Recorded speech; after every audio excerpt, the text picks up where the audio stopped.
Ja sam dobrovoljac Kosminsko-topličkog odreda Katarina Ađančić iz Babinog Mosta, nedaleko od Prištine, sa Kosova.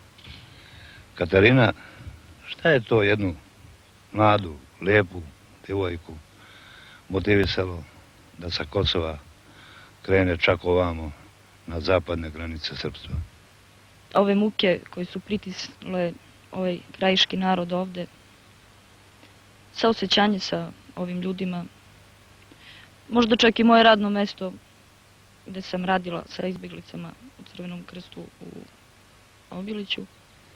I tako, iz dana u dan po 8 sati punog rada, slušajući sve te njihove priče, potresne ispovesti, tako stvorila se u meni ta želja da dođem, makar i olovkom i papirima pomognem ovom narodu, ali onako kao što umem. Možda ne umem da odem na prvu liniju i da se borim, mogu. I odem, ali pomažem ranjenim drugovima. Zamenjujem jednog vojnika koji bi ovamo sređivao administraciju u štabu. Ipak doprinosim onoliko koliko mogu. Katarina, ti si mlada, pred tobom je život. Da li te je ikada uhvatio strah, zebnja, strah da ćeš poginuti? Tako mlada i lijepa, ako smijem primijetiti.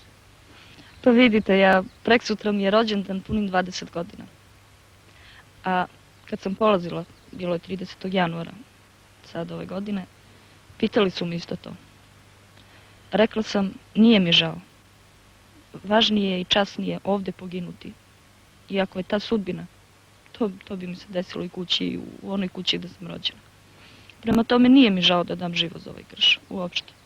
S tim sam ja raščistila pre nego što sam pošla. Treba preispitati sebe, biti ili ne biti, to je to.